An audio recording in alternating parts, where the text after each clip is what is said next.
Hi, would you like to take a seat? Hello, Paul. Hi, Paul. I'll just introduce you to everyone.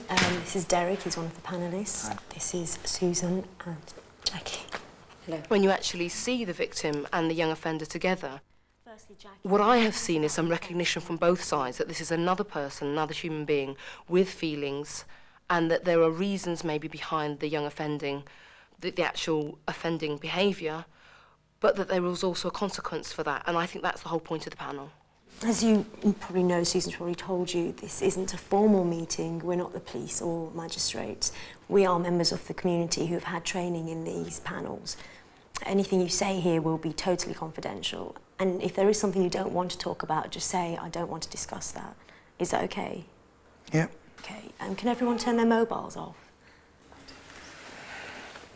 Everyone must give everyone else the opportunity to speak as well. Firstly, Jackie, can you tell us about the offence from your point of view? Well, basically, I want to tell Paul just how angry I am about this. I mean, you don't realise the effect it has on people like me, what you've done. I was out shopping with my young son. I'd left my car, came back with loads of bags of shopping, ended up having to get the bus home. I mean, I have saved up months for that car. It's my first car. I think being a victim, there's a lot of questions that need asking. Why me? Why was it my car? Why was it my house? Why was it my handbag? And the victim has a chance to air those feelings, and that's very, very important. And that young person also has the chance to see if they are committing a crime, then it's a crime against a person. It's not a crime against a thing. There are feelings behind a crime. OK, I'll get the insurance money, but it won't cover it. And I'm getting the bus everywhere. I take my son to school, then I have to go straight to work. You just don't realise. You don't realise what it's done to my life. I'm sorry. Well, it was very easy for you to say you're sorry now, but to be honest, I don't quite believe you, and I want to see that he's not going to do it again. There's nothing I can do about it. In most cases, you'll get quite a lot of front with young people, them saying, yeah, I don't really care about the victim, or it's not my problem. But when it comes down to it, they consciously, to commit that offence, they try and forget about the victim. So it isn't that they don't care, it's that they've consciously tried to get that person out of their mind. Not really. So there's nothing you enjoy? There's nothing to do. So your reason for taking the car because there's nothing to do? Yeah. Do you think that you can keep doing that, though? When I see panellists communicating clearly with young people, you sometimes see a look of recognition on the young person's face that, yes, these people are from my community and they care about me and they care about my future and they're not happy with my current behaviour. And you see a connection there, which you tend not to see in other parts of the criminal justice system. You really didn't think about what implications there might be to the person who owned the car? Well, I didn't think. Well, I didn't think before I did it. Because, well, I didn't know what it would do. Now that you do know, do you think that in future that's going to make a difference? Yeah. I'm not going to do it again. I'll talk about school, if they're not getting on at school, why they're not getting on at school. I'll ask them about the sort of subjects that they enjoy and those that they don't enjoy, and about the sorts of hobbies that they have and the things that they like doing. Eventually you'll find something that has made some sort of contact with that young person so that you can then start drawing them out. Are there any subjects that you like? I can't. Yeah, he's always staying behind at school for art and computers when he goes. I've got a computer, yeah. What about your school? Has your school got computers? Throughout the meeting, we write down certain things, and these are all included in the contract at the end, but everything has to be agreed, hopefully by the victim and also the offender. We don't put anything in there that we feel is unreasonable or that the offender wouldn't be able to stick to. Now, there are two main aspects to the contract. The first one is reparation.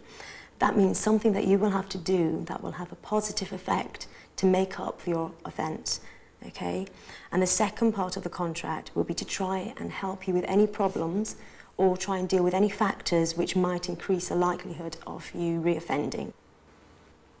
Okay, I think first what we should do is look at ways of trying to put things right. So have you any ideas? What can I do? That's what we're going to try and work out. Well, Paul, you said earlier that you like drawing. Yeah. Well, maybe it's just an idea, but maybe there's something you could do using your art skills to stop other people taking cars. I could do a poster. Poster, yeah, that's good. To try and deter other people from committing the same sort of crimes. Would a poster have stopped you? If I knew what would happen. So we've agreed about what the contract will consist of. Over 6 months, as well as attending evening classes, you will be seeing someone in the youth offending team who will monitor your behaviour. Also, you will return to school as timetabled and write a letter of apology to Jackie. Is that clear? Yeah. Okay. Now, Paul, read through the contract, and if you're happy, you can sign it. But I do want to emphasise that it's very important that you complete it. If you don't, we'll have no other choice but to refer you back to court. And the magistrate might see that and think, if you can't even complete that, the punishment could be harsher. Do you understand? Yeah. Okay. Have you got anything to say? I'm sorry.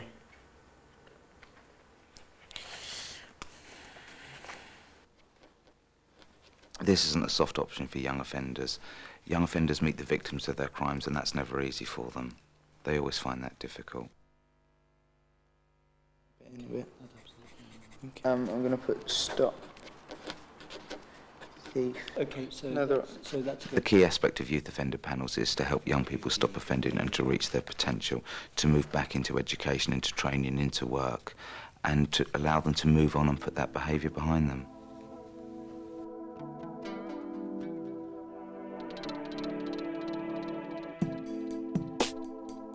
I get quite a bit of satisfaction out of that, realising that we have helped the offender, and in those 9 months or 12 months, they haven't offended again.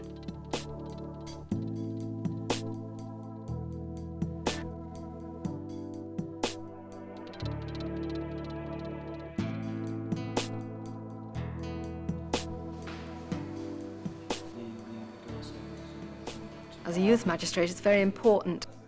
Our role is mainly to stop young offenders offending again. And if we can make sure that they don't offend again, then we've done our job. I feel like I've done something. I feel like I've done something positive.